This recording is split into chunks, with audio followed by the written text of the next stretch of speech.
Hari ini Ustadz Thohir akan naik helikopter.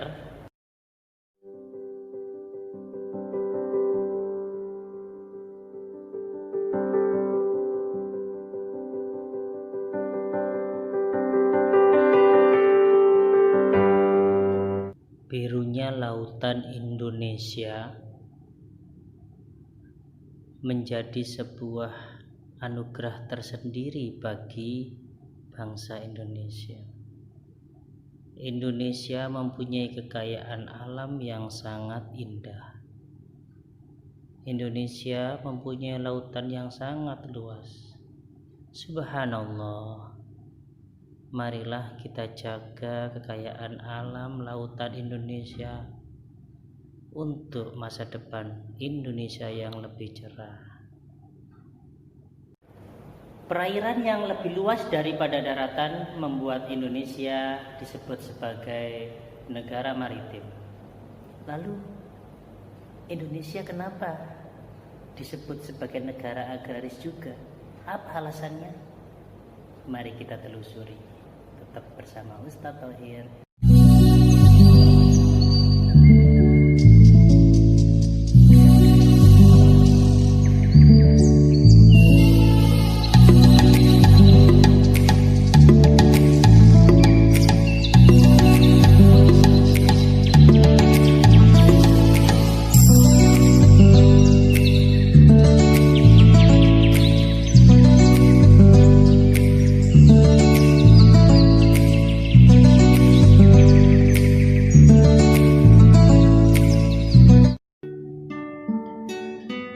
Pemandangan seperti ini akan kita temui di seluruh wilayah Indonesia.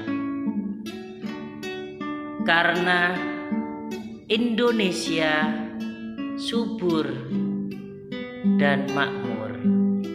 Inilah mengapa Indonesia disebut sebagai negara agraris. Negara maritim dan juga negara agraris ternyata mempengaruhi rakyatnya, terutama dari jenis-jenis pekerjaan yang berpengaruh pada kehidupan sosial dan ekonominya. Indonesia sebagai negara agraris berarti banyak yang bekerja menjadi seorang petani, pekebun, peladang, dan sebagainya.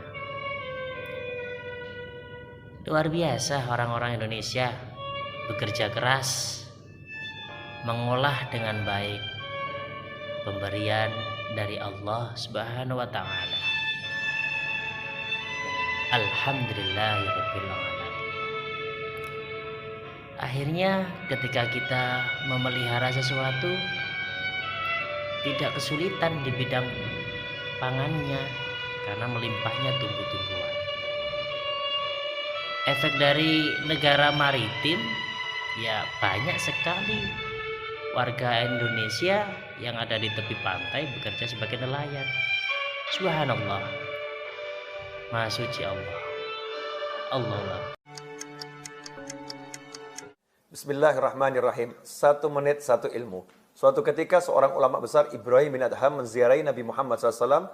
Kemudian sampai di Masjid Nabawi, beliau pun istirahat. Penjaga masjid yang tidak mengenal beliau mengusir beliau dan melemparkannya keluar dari masjid. Beliau pun jatuh di kaki seorang pria tua yang miskin. Pria tua itu pun mengajaknya pulang ke rumahnya, menjamunya. Selama beberapa hari Ibrahim bin Adham tinggal di sana. Tiap malam orang tua itu membuat roti dan setiap kali masukkan adonan itu ke dalam oven, dia ucapkan Bismillahirrahmanirrahim dan mengeluarkannya, ia ucapkan Alhamdulillah. Ibrahim bin Adham bertanya, "Wahai bapak, apakah engkau tidak punya doa yang lain?" Pria itu menjawab, "Aku tidak punya doa yang lain. Selama 15 tahun aku berdoa dengan doa ini, Bismillah dan Alhamdulillah, semuanya dikabulkan Allah kecuali satu hal. Aku ingin bertemu Ibrahim bin Adham, seorang ulama besar, orang yang mulia." Ibrahim menjawab, "Wahai bapak, sungguh doamu telah dikabulkan. Bahkan engkau lebih mulia dari Ibrahim bin Adham.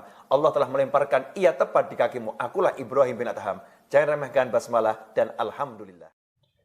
Contoh sedekah bumi yang kita lihat ini adalah sedekah bumi di desa Sidomulyo, Kecamatan Banjarjo, Blora. Blora itu pulau di kota ya, kota di daerah Jawa Tengah.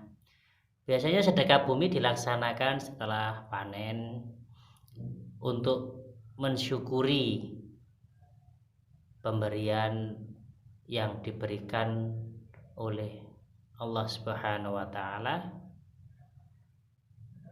dengan menyisihkan sebagian hasil panennya, dibuat gunungan dan dimakan bersama-sama. Alhamdulillah, kegiatan seperti ini merupakan wujud syukur kepada Allah Subhanahu wa taala. Nah, karena memang la in syakartum la azidannakum wa la in kafartum inna adzabi lasyadid. Ada juga sedekah, namanya sedekah laut. Sebenarnya sama konsepnya, tapi Ustadz kurang sependapat sedikit karena mubadzir. Beberapa makanan yang sudah dimasak dibuat gunungan lalu diarak ke